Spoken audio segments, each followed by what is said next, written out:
E hoje nós vamos falar da conjuntura política brasileira.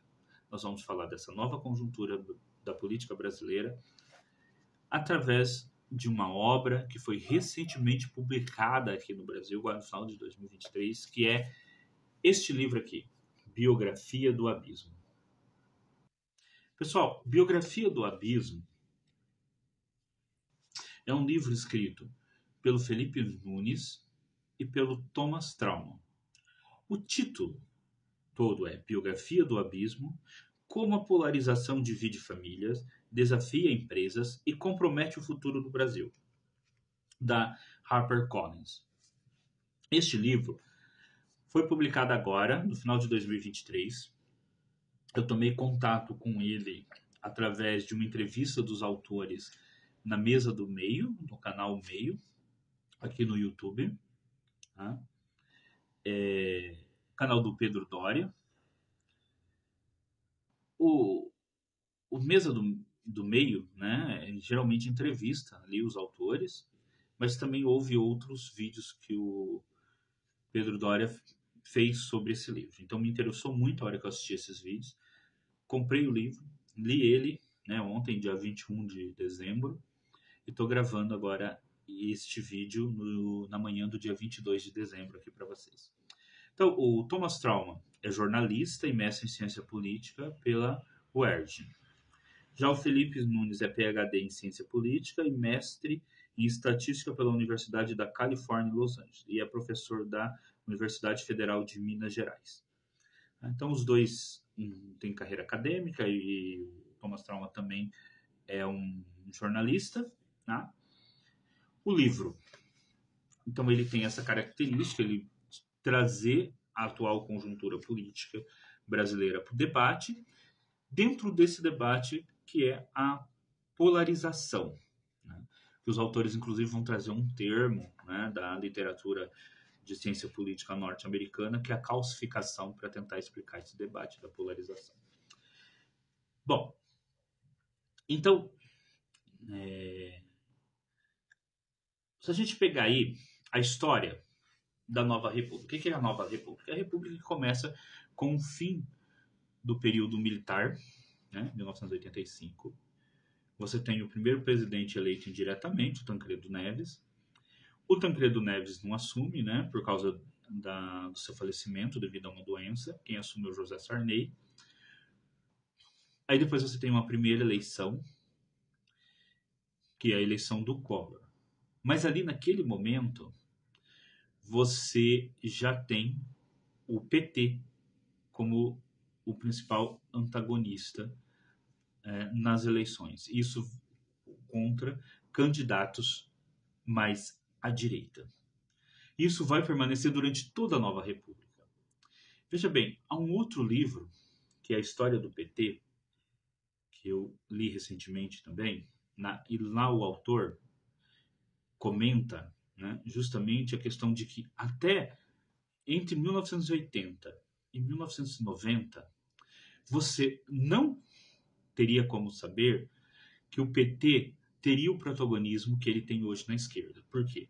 Porque havia um grande concorrente ali, que era o PDT do Leonel Brizola.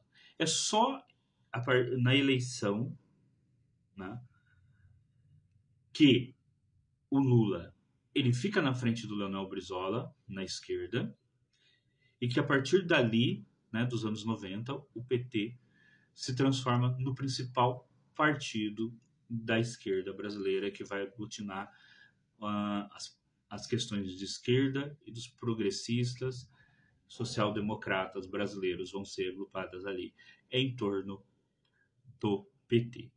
Durante todos os anos 80, esse protagonismo do PT poderia ter ficado com o PDT. Por exemplo, se o Leonel Brizola tivesse sido eleito. Esse protagonismo do PT poderia ter ali se transformado num protagonismo do PDT, né? O que não ocorreu. Então, quem se torna o protagonista do lado da esquerda é o PT. Bom, o PT vai disputar, então, todas as eleições no Brasil, né, da nova república, sempre o PT as disputa. Primeiro, a eleição de 1990, né? 94, 98, 2002 em diante, né? Até a última eleição, 2022, aí, é sempre o PT está em todas elas no final. Mesmo aquelas que ele perdeu, ele está em todas as eleições. Então ele se transforma, né, no principal protagonista da esquerda. Aí vamos voltar então aqui ao livro Biografia do Abismo. Bom, de acordo com Felipe Nunes e o Thomas Traum, nesse primeiro, nos anos 90, apesar de ali já ter se consolidado, vai se consolidando uma PT contra o PSDB, vai se consolidando ali esse essa de certa forma uma certa polarização entre esses dois partidos, né? Essa polarização entre esses dois partidos, ela não estava ainda, digamos assim, ela não era, ela ainda permitia muitos diálogos, né? E ela era centrada principalmente em questões econômicas. E isso vai ocorrer até o governo Dilma. Essa polarização ela ocorre, ela vai ganhar ali após o segundo governo Lula, ela vai, e principalmente, né, após o segundo governo Lula, ela vai ganhar uma intensidade maior, né, principalmente com a propaganda do PT sendo uma propaganda mais voltada para a questão, né, de que o PT é o partido onde as pessoas mais pobres conseguem ter direitos, conseguem ter as bolsas do governo e aonde as pessoas mais pobres chegam na universidade, né, podem utilizar transporte aéreo, enquanto com os governos anteriores não podiam. Né? E o PSDB vai vai se tornando cada vez mais um partido que abandona os ganhos do plano real para ser um partido que vai se transformando no partido. Você não gosta do PT, você vota na gente. Essa polarização vai crescendo. Tá? Então, o Felipe Nunes e o Thomas Traum vai tratando disso, só que o livro, gente, é permeado por muitas tabelas e muitos gráficos, tá? Porque eles vão tratando dessas questões se utilizando de pesquisas, né, de estatísticas, né, de pesquisas que vão sendo feitas, eles vão tratando disso através de muitos gráficos, de muitos números. Aqui só. Peguei um gráfico aqui totalmente aleatório, tá? Tô pegando alguns gráficos aqui totalmente aleatórios, só para mostrar para vocês que é um conteúdo, né, que recorre muito à questão das estatísticas, tá? Para mostrar para vocês aqui do livro, né? É lógico, assim, que eu vou fazer aqui um panorama geral do livro, a gente precisa ler o livro, né, para poder compreender certinho aí todos os argumentos do autor. Né? Em nenhum momento esse vídeo pretende ser um vídeo que vá substituir a leitura do livro, mas ser um vídeo que vai fazer com que você se interesse realmente por ler esse livro, que, no meu entender, é um livro indispensável para compreender a atual conjuntura política brasileira. Bom, a grosso modo, né, os autores sempre vão usar aí, principalmente as pesquisas da Genial Quest, tá? Os autores vão dizer o quê? Que a partir ali, principalmente do segundo governo Dilma, essa polarização, ela escapa de temas econômicos e ela vai para temas culturais. Tá? Ela vai para outros temas que vão envolver questões como o aborto, questões referente aos programas de ensino das escolas,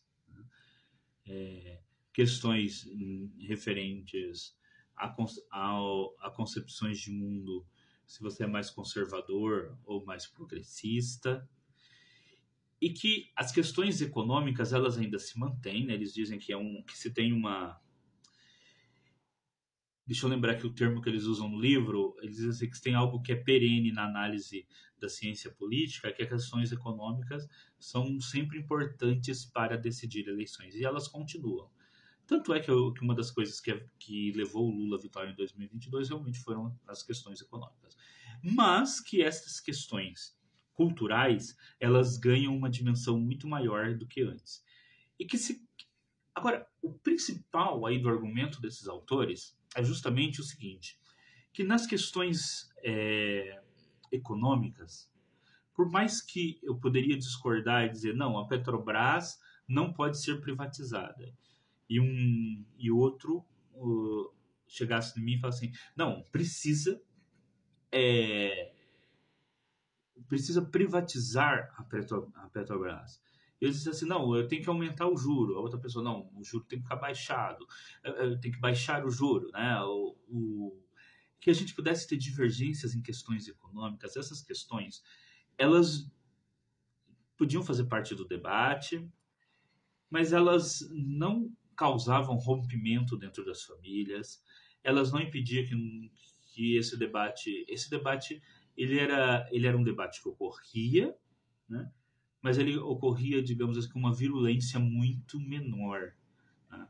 Ele não era um debate que causaria, né, o rompimento de amigos, de pessoas dentro da família, né, de transformar as pessoas quase que em inimigos. Agora, as questões culturais, digamos assim, fazem com que as pessoas elas tenham, né, um nível maior de conflito para sustentar essas questões, porque essas questões elas estão muito mais associadas à subjetividade da pessoa, à forma com que a pessoa vê o mundo, né? E também associado aí a questões religiosas. Isso faz com que nessas questões as divergências elas se tornem cada vez mais um abismo entre as pessoas, né? É muito mais difícil você fazer pontes, né, entre as questões culturais do que entre as questões econômicas. Por mais que as questões econômicas afetassem a todos, tá, é muito mais fácil você construir pontes. Já entre as questões culturais, elas são um verdadeiro abismo, né? Biografia do abismo. Né? É a biografia de como nós chegamos a esse abismo entre a polarização desses dois campos. Né? Um campo mais à direita, atualmente representado pelo bolsonarismo, e outro campo mais à esquerda, representado pelo PT, pelo menos desde 1990. Né?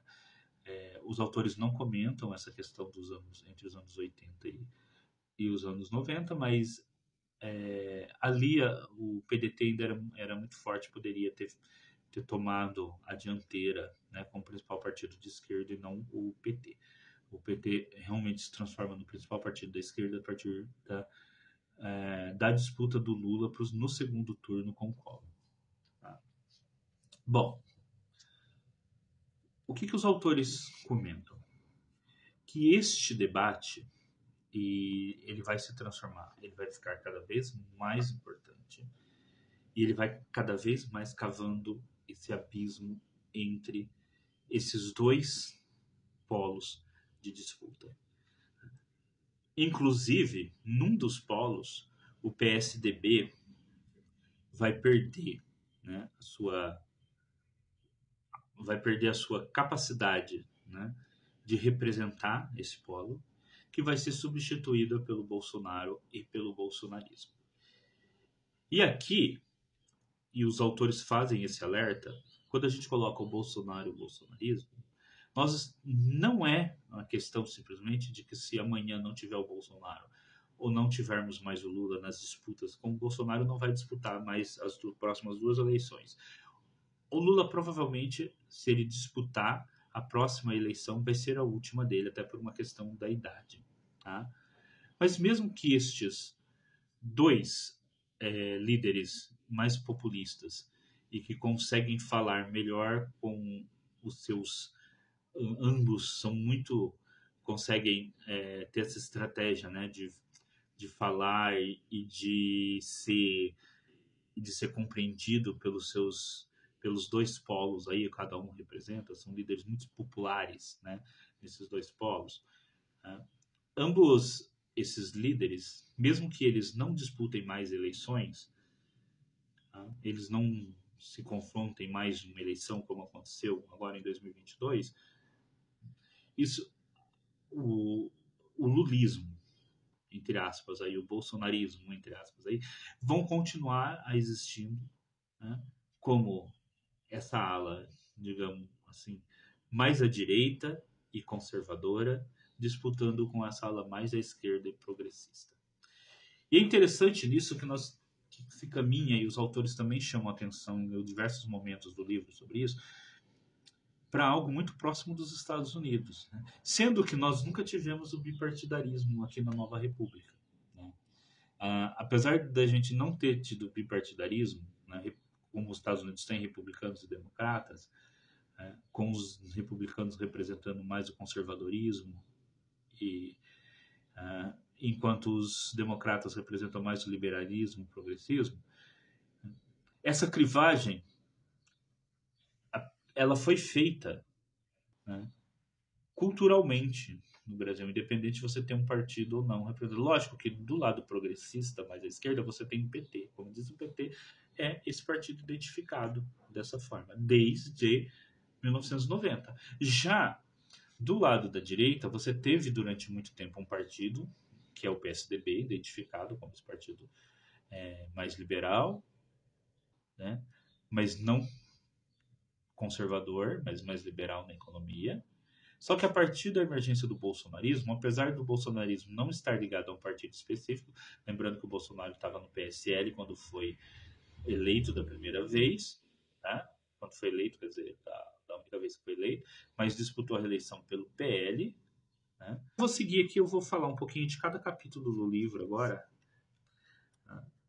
Olha, o primeiro capítulo do livro, a introdução tem o nome de Bem-vindo ao Lulanaro, né? Que é essa característica política de agora.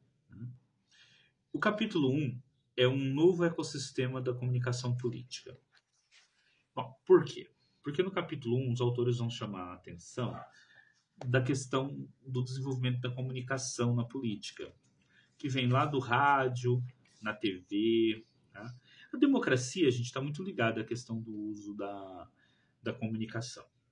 Eles vão falar da importância que a televisão já teve na comunicação política e que essa comunicação política ela passou então da TV para as redes sociais. E nesse sentido, né, a ala bolsonarista mais ligada às questões conservadoras, né, e soube se utilizar com maior maestria das redes sociais do que o petismo e a ala mais progressista.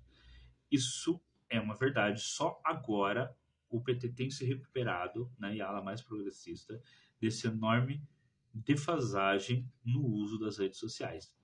E ainda assim, né, falta muito ainda para alcançarem a mesma utilização das redes sociais com que o bolsonarismo, né, se utiliza. Tá bom? Depois vai falar um pouco. O segundo capítulo é sobre os presidentes, vai ter uma biografia do Bolsonaro, mas uma biografia voltada para as questões políticas do seu governo, envolvendo como ele lidou, por exemplo, com a questão do Covid-19, os enfrentamentos com o STF, todas essas questões, né, que a gente tem. E uma biografia do Lula, tá?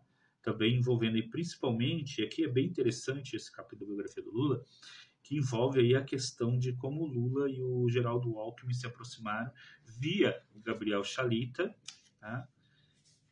E colocando aí justamente esse papel do Lula como esse grande negociador.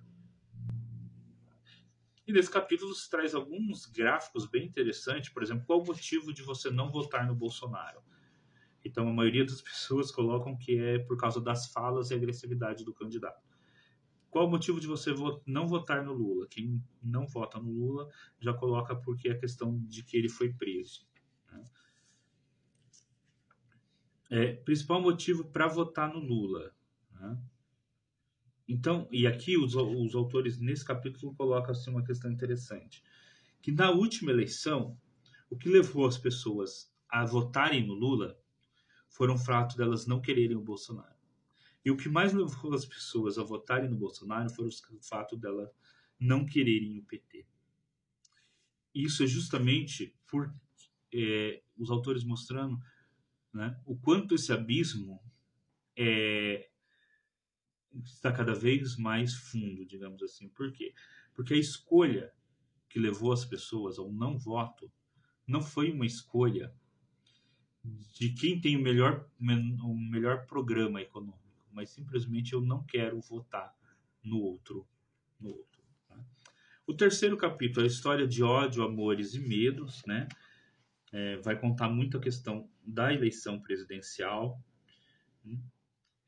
Também tem vários gráficos aqui, por exemplo, tem um gráfico com a diferença percentual entre o primeiro e o segundo turno dos colocados nas eleições presidenciais, mostrando justamente que em 2022 Lula e Bolsonaro tiveram o menor percentual de diferença de votos. Tá? Só para ter um exemplo, FHC e Lula teve 27,17. Tá? Então é muito mais do que o 1,8, que foi o maior diferencial foi do Lula e do FHC em 1994, né? 27,17, e o menor foi do Lula e o Bolsonaro, 1,8 em 2022. Isso mostra o quanto esse abismo, né? O quanto a sociedade, na verdade, polarizou muito mais. Enquanto menor a diferença entre os candidatos, significa uma maior polarização. O que eu acharia interessante, talvez os autores terem tratado neste capítulo, eles não trataram, é a questão dos candidatos, talvez um gráfico mostrando o quanto os candidatos que seriam terceiro e quarto lugar, mas né, acho que também não vai colocar 15 candidatos aí daqueles partidos que apresentam às vezes 0,1% das intenções de voto, mas provavelmente o terceiro e o quarto lugar, né, ou seja, a chamada terceira via, o número de votos nessa chamada terceira via provavelmente devem ter ido diminuindo em cada eleição cada vez mais. Tá? Pelo menos, né, é o que me parece. Tá? Mas é lógico que precisaria aí pegar pesquisas como os autores pegam aqui, né? Pesquisas e buscar os dados, né? Que os autores buscam aqui os dados no TSE. Eu não fiz essa busca, né? Por isso eu estou fazendo uma conjectura aqui, não, conjuntura não, uma conjectura aqui, tá?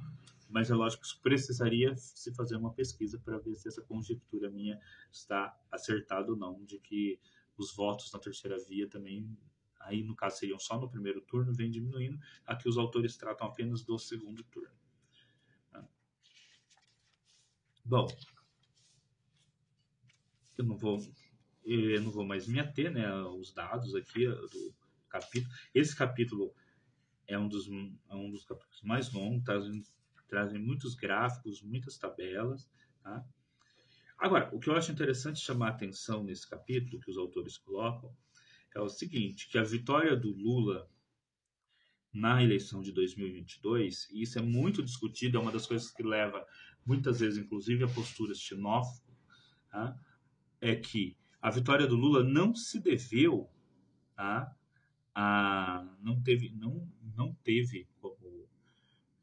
Não foi por causa da votação do Nordeste em especial. Né? Os autores colocam isso. O Bolsonaro tem maior votação no Centro-Oeste e no Sul, o Lula maior votação no Nordeste. Né? Mas o que realmente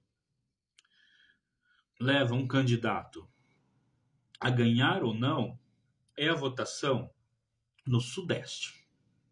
Como de início o Lula sai na frente no Nordeste, e o Bolsonaro sai na frente no Sul e no Centro-Oeste, o que não significa também, gente, que todo mundo do Sul e do Centro-Oeste vota no Bolsonaro, e nem que todo mundo do Nordeste vota no Lula. Tá? Esses números, assim, existem uns percentuais de diferença, né? Sai na frente, não significa que todo mundo vota num candidato ou outro, quando muitas vezes as pessoas, quando fazem aqueles mapas, às vezes tem uns mapas de votação que são muito bem feitos, e tem outros que dá a impressão de que, para quem não está acostumado a analisar gráficos, infográficos, né, dá a impressão de que parece que todo mundo lá no Nordeste vota numa pessoa e todo mundo no Sul vota em outro, que não é verdade. Tá? Mas o que vai definir, então, a vitória do Lula é principalmente a mudança, né, e eles vão apresentar isso na página 108, das cidades do Sudeste, né? São Paulo, Rio de Janeiro e Belo Horizonte, como essas cidades principalmente vão ali votar, né? Mudam, né? O voto delas muda bastante, o número de pessoas que votaram no, no Lula entre 2000, no PT, né? Especificamente aqui 2018 foi o Haddad, o número de o aumento de número de pessoas, né? Que vão votar ali no Lula, né? E a partir de em 2022 e que em 2018 tinham votado no Bolsonaro.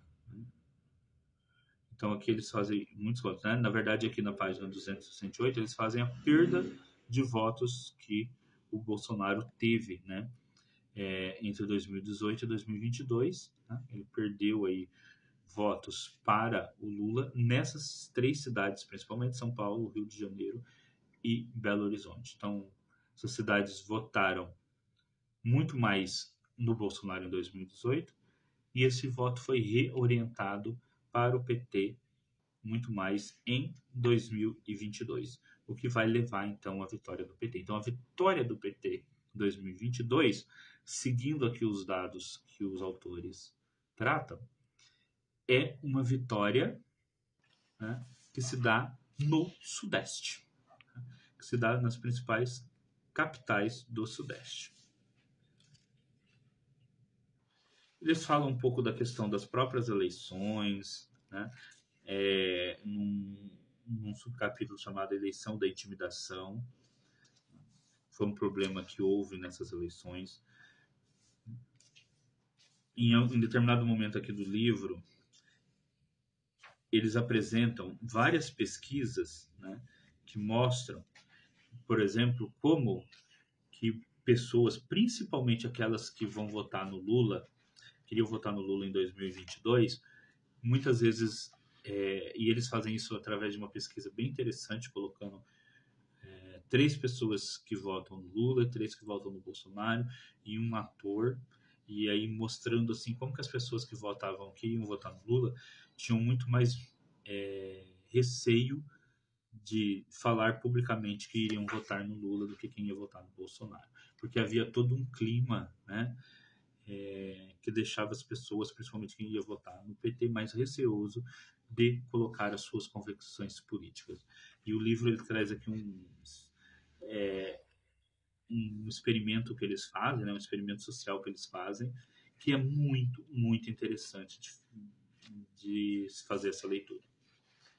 Eu vou voltar aqui depois nesse capítulo, mas o capítulo 4, então, aí eles dão um panorama de como o Brasil saiu das urnas, né, principalmente assim, a questão dessa polarização, que então eles recorrem a alguns autores, né, para definir essa polarização como uma calcificação política, ou seja, no sentido de que as posições vão se calcificando, principalmente nos temas culturais, e fica muito mais difícil de uma pessoa passar de um campo para o outro.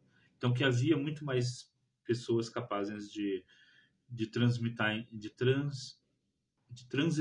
entre um campo e outro, até, digamos, em 2013, 2014, e hoje essa transição ela vai ser muito menor num campo e outro. Então, nós vamos ver cada vez mais uma calcificação desses dois campos na política. No capítulo 5, então, eles justamente falam, volta à questão da calcificação, né? E como essa calcificação, ela transborda para várias questões da sociedade, né? Ela vai afetar a sala de aula, ela vai afetar os esportes, ela vai afetar a religião, ela vai afetar inclusive aí, né, a questão do consumo de marcas que ora se orientam para um campo, ora para outro e podem perder, né? E por último, no capítulo 6 chama-se Tem Saída. Eles vão falar assim como talvez a gente possa então vir a sair dessa calcificação, né, entre bolsonaristas e lulistas. Agora, para terminar esse vídeo, e me parece aqui que foi a parte mais interessante no meu caso do livro, é a divisão que os autores fazem entre aqueles que votam no, no PT e aqueles que têm uma tendência ao voto no PT e os que têm uma tendência ao voto no bolsonarismo, que está expresso em dois campos aqui distintos, né? Vocês estão vendo aí minhas marcaçõezinhas no livro, né? Gente, se ler um livro como esse, tem que ler com uma caneta marca-texto e um lápis para ir anotando, né? É um livro de estudo, principalmente. Então, os autores colocam do lado à esquerda, né? Você tem os petistas, que é o pessoal que sempre vai votar no PT, que dá mais ou menos 8% do total geral. Né? Os progressistas, em equivalem a mais ou menos 10%, né? E muitos eleitores das classes D e E, que equivalem a mais ou menos 30%. Então você vai ter aí aqueles que majoritariamente votaram no Lula. Só que você tem um número de eleitores que é pouco, que são os liberais sociais, que representam cerca de 3% do eleitorado. E a ideia dos autores é que justamente esses 3% é que definiram as eleições. Porque na eleição anterior, esses 3% estiveram mais ligados ao bolsonarismo, e nessa eleição eles migraram para o Lula, em grande parte devido às questões dos ataques que o Bolsonaro fez às instituições democráticas enquanto era presidente da República. Depois, e também questões ligadas como a má gestão, né, da pandemia. Já mas com maior tendência ao bolsonarismo. 4% daqueles que são os chamados empreendedores, 29% dos conservadores cristãos, né? Que inclusive aí, gente, é que eu chamo a atenção desses 29%, muitos desses 29% de conservadores cristãos, eles também são pessoas que estão lá nas classes D e E. Tá? Por isso que algumas questões como uma escola pública de qualidade e ter o SUS, né, operando, são ideais que são questões que são interessantes tanto para bolsonaristas quanto para lulistas. E aí é onde você poderia fazer alguns tipos de pontes sobre esse abismo. Né? E aí você tem depois 2%. Não, pera um pouquinho. O do agro, né? Você tem 14% ligado ao agro, que não é os fazendeiros, tá? São pessoas ligadas a essa cultura do agro, aí principalmente interior de Santa Catarina, Paraná, centro-oeste, interior de São Paulo. E por último, 2% dos fascistas. Reunindo tudo isso, aí você tem um eleitorado, você tem um número aí quase que fixo, muito grande do lado do lulismo e do lado do bolsonarismo. Quem muda, que deve ser conquistado área por um lado ou por outro, seriam mais os liberais sociais. Tá? Mas é lógico que pode haver, por exemplo, é muito difícil, por exemplo, fascistas não vão mudar, muito difícil. O pessoal do agro, é muito difícil que esse pessoal venha a ir para o lado petista, assim como os progressistas para o lado bolsonarista. Né? Agora, mesmo dentro aqui, ou petistas, né? Agora, Logicamente que você pega aqui cristãos conservadores.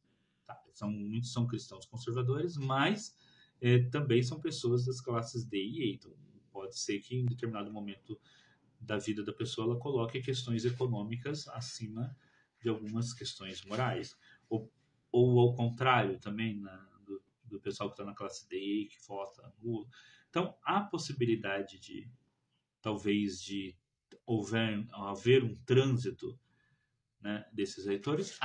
Mas devido ao que os autores chamam a atenção como calcificação, esse trânsito fica cada vez, né, mais difícil de ocorrer, cada vez mais difícil que eleitores eles transitem de um campo para o outro, do campo mais à esquerda, petista, para o campo mais à direita, bolsonarista. Então, o que significa? Significa que as eleições presidenciais vão ser cada vez mais, geralmente, apertadas, tá? E cada vez mais essas eleições presidenciais, né, vão ser decididas por um número muito pequeno de votos. Tá? O que cada vez mais vai dar também, né, elementos para que aquele que perca fica com essas histórias, né? É por causa das urnas, que não sei o quê, que vai sujar que o percentual vai ser cada vez mais apertado, né, entre os eleitores de um campo e do outro.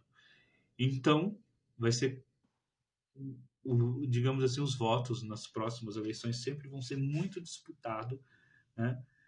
E vai ser disputado principalmente nessas em, em determinados grupos como sociais liberais, né, que atraí-los para votar no PT ou para votar no candidato bolsonarista é o que vai decidir aí, então, muitas vezes a eleição. Tá bom? Então é isso, pessoal. Ó, eu apresentei aqui uma pequena síntese desse livro, Biografia do Abismo. Eu acho que esse livro traz, gente, assim, traz muito gráfico, muita tabela, muita informação. E assim, se tem um livro que, para entender a conjuntura política brasileira nesses últimos anos, e principalmente, né, para entender o que fazer em política nos próximos anos, é indispensável a leitura desse livro. Tá? Então, pessoal, procurem esse livro, eu recomendo mesmo. Comprem e leiam esse livro. Tá? O que eu fiz aqui para vocês foi uma pequena síntese, como se eu estivesse dando uma aula sobre o livro, né? Já que sou professor, mas assim, precisa fazer a leitura do livro. Tá? Eu recomendo mesmo que vocês comprem esse livro. Tá? Leiam ele com muita atenção, como eu fiz. Tá? Tem que ser aquela leitura que a gente faz mesmo assim de você pegar a caneta marca-texto, né? Você pegar a sua caneta marca-texto e marcando, anotando nas bordas do livro, que nem eu fiz aqui com ele. Tudo marcado, anotado, tudo marcado e anotado. É aquele livro que você precisa sentar e ler. Mas, ao mesmo tempo, é um livro que você faz isso, eu li num dia. Tá? Eu li num dia. Porque é um livro que os autores escrevem muito bem. Tá? Eles explicam, assim, não é aquele livro de ciência política que você precisa interpretar cada parágrafo dele. Não, os autores escrevem muito bem. Quando se utilizam dos conceitos da ciência política, eles explicam em um ou dois parágrafos esses conceitos de maneira muito clara, né? Que mesmo uma pessoa que não é formada em ciência política, tudo bem. Né? Você pode falar assim, mas você está falando, mas você é doutor em ciências sociais, né? Mas, gente, assim, linguagem é jornalística, tá? A linguagem é jornalística. Os conceitos estão muito bem explicados.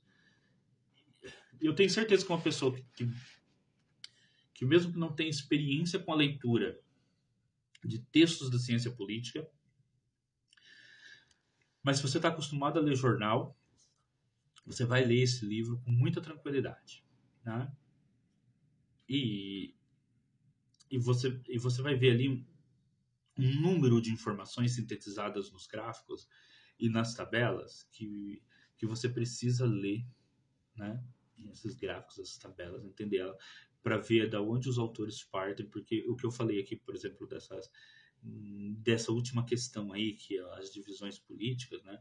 Você precisa ter acesso a ver todos os gráficos, tabelas que os autores apresentam para realmente entender profundamente esses conceitos, tá bom? Então, façam a leitura desse livro, recomendadíssimo, ok? Muito obrigado a todos os que acompanharam esse vídeo. Eu sou o professor Edgar Minhoto, esse é o canal Frontcast. Então, pessoal, encerro o vídeo. Tá? Peço para vocês que deem um like se gostaram. Também, se gostaram, compartilhem nas suas redes sociais, WhatsApp, né, Facebook, esse vídeo. Bom, também, né, façam os comentários aqui embaixo, né, no canal, isso é muito importante, na plataforma do YouTube, principalmente, isso é muito importante.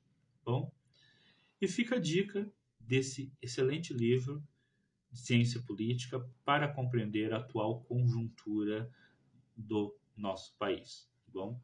Como eu disse durante todo o vídeo, uma leitura indispensável para entender a nossa atual conjuntura política. Então, até o próximo vídeo.